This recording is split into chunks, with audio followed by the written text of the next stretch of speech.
In 2008, SpaceX had enough money for one more launch. One. 3 failures in a row. The company was burning cash. Engineers were working without guaranteed paychecks, and Elon Musk had already said publicly that if this one failed, it was over. The rocket was called Falcon 1. Nobody outside the industry had ever heard of it. The Falcon 1 was never supposed to be a great rocket. It was supposed to prove that a private company could reach orbit. That was it. The bar was low. The margin was almost zero. It stood 21 meters tall. It ran on a single Merlin engine, producing 347 kilonewtons of thrust. By every metric of the industry, it was small. It was underpowered. It carried 420 kilograms to low Earth orbit, less than a family car weighs. But it was built from scratch, by a team that didn't exist 5 years earlier, on a budget that NASA would have considered a rounding error. The first launch was March 24, 2006. It lasted 25 seconds. A fuel leak caused a fire, and the engine cut out before the rocket cleared the atmosphere. The second failed because of propellant slosh in the upper stage. The third failed because the first stage, still venting residual thrust after burnout, collided with the second stage during separation. A timing error, fixed with software change that took less than a day to implement. By the fourth launch, SpaceX had almost no money left. The payload was a mass simulator, dead weight, no customer, no revenue, just a test. The rocket reached orbit on September 28, 2008, the first privately funded liquid-fueled rocket to ever do it. Musk later said he couldn't watch the launch. He was in another room. 3 failures, 1 orbit, and a company that was still standing. The Falcon 1 flew 5 times and was retired in 2009. It never carried a commercial payload to orbit, except once, a Malaysian satellite on the final flight. It mattered anyway, because of what came next. The Falcon 9 was a different scale entirely. 9 Merlin engines, 68 meters tall, over 500,000 kilograms at liftoff. It could carry more than 13 tons to low Earth orbit, 30 times the payload of the Falcon 1.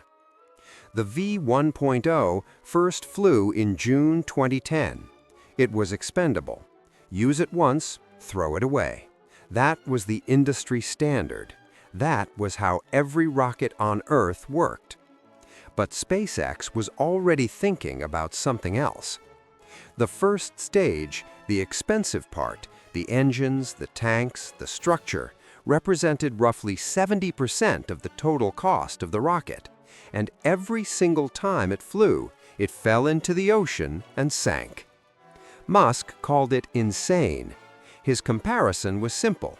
Imagine if you had to throw away a 747 after every flight. Nobody would fly. Nobody could afford to. So while the V1.0 was flying NASA cargo missions to the International Space Station, the engineering team was quietly running controlled descent tests, suicide burns, hover tests, learning how to bring a booster back. The V1.1, which flew from 2013, introduced stretched tanks, upgraded engines, and the first deployable landing legs. The legs never worked. The first stage hit the ocean on every attempt, but the telemetry was good. The guidance was improving. They were building towards something. The question wasn't whether they could land a booster, it was whether they could do it reliably enough to fly again. December 21, 2015. 11 Orbcomm satellites deployed into low Earth orbit. Mission complete. Standard operation. And then the first stage turned around. It fired its engines 3 times on the way down, a boost-back burn to reverse course, an entry burn to survive re-entry, a landing burn to slow from terminal velocity to almost nothing. At 9:29 p.m. Eastern, the Falcon 9 first stage landed vertically at Cape Canaveral Landing Zone 1. 4 legs deployed, engines cut. The rocket stood still. The control room lost it. Engineers who had been calculating failure margins for 2 years were screaming. It had never been done before. Not by any rocket, not by any company, not by any government. The full thrust variant that accomplished this had a specific set of changes that made it possible. Densified liquid oxygen, cooled below its standard temperature to increase density. A stretched second stage tank. Merlin engines producing 7,607 kilonewtons total at liftoff, and titanium grid fins, 4 of them, that deployed from the first stage during descent to control attitude through the atmosphere. The landing was not a stunt. It was proof of concept for everything that came after. 6 months later, SpaceX flew a previously flown booster for the first time in history. Then again, then again.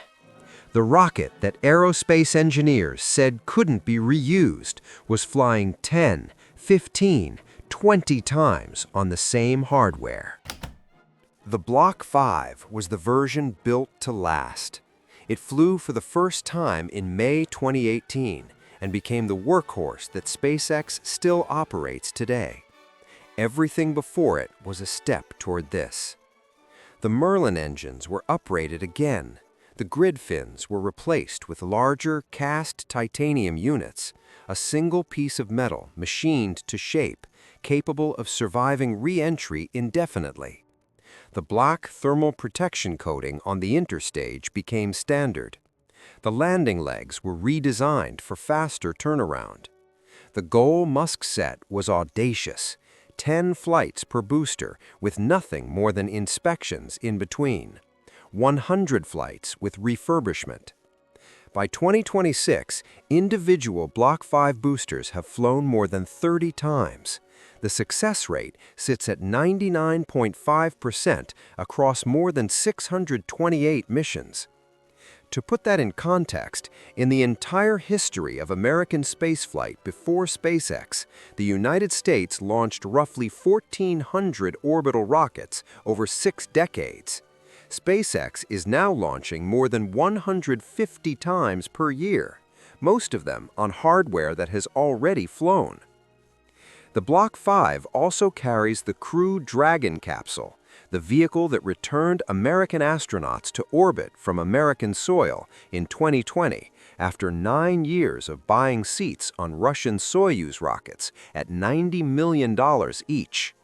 NASA paid, SpaceX delivered, on a rocket that cost a fraction of what the agency had been spending. The institutions did not enjoy the comparison. On February 6, 2018, a red Tesla Roadster left Earth's atmosphere. It was attached to the upper stage of the Falcon Heavy, the most powerful operational rocket in the world at the time. A dummy payload, a joke, an act of audacity so deliberate it became the image most people associate with the new space era. The Heavy was designed for payloads too large for the Falcon 9, military satellites, deep space missions, heavy commercial cargo. The U.S. Space Force certified it for classified national security launches in 2022. It costs roughly $97 million per flight. NASA's SLS, which carries a comparable payload, costs $4 billion. The number speaks for itself.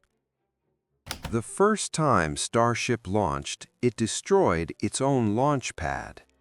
April 20, 2023. The full stack, Super Heavy booster plus Starship upper stage ignited 33 Raptor engines at the base. The exhaust carved a crater under the pad. Debris flew for miles. Several engines failed. The vehicle began to tumble at 39 kilometers altitude, and the flight termination system destroyed it. SpaceX called it a success. That was not spin. It was engineering logic. The vehicle cleared the tower. The engines mostly worked. The data was good. They had learned more in 4 minutes than they could have in years of ground testing. The second flight, November 2023, went further. All 33 engines lit. Hot staging worked for the first time, the upper stage igniting its own engines before separating from the booster, a technique borrowed from Soviet rocketry that improves efficiency. Both vehicles were eventually lost, but the trajectory was right. Starship is 121 meters tall. It weighs 4 million kilograms at liftoff. Its 33 Raptor engines produce 74,400 kilonewtons of thrust, more than twice the Saturn V. It is the largest and most powerful rocket ever built. And in 2023, it was still learning to fly. The first time Starship launched, it destroyed its own launch pad. April 20, 2023. The full stack, Super Heavy booster plus Starship upper stage ignited 33 Raptor engines at the base. The exhaust carved a crater under the pad. Debris flew for miles. Several engines failed. The vehicle began to tumble at 39 kilometers altitude, and the flight termination system destroyed it. SpaceX called it a success. That was not spin. It was engineering logic. The vehicle cleared the tower. The engines mostly worked. The data was good. They had learned more in 4 minutes than they could have in years of ground testing. The second flight, November 2023, went further. All 33 engines lit. Hot staging worked for the first time, the upper stage igniting its own engines before separating from the booster, a technique borrowed from Soviet rocketry that improves efficiency. Both vehicles were eventually lost, but the trajectory was right. Starship is 121 meters tall. It weighs 4 million kilograms at liftoff. Its 33 Raptor engines produce 74,400 kilonewtons of thrust, more than twice the Saturn V. It is the largest and most powerful rocket ever built. And in 2023, it was still learning to fly.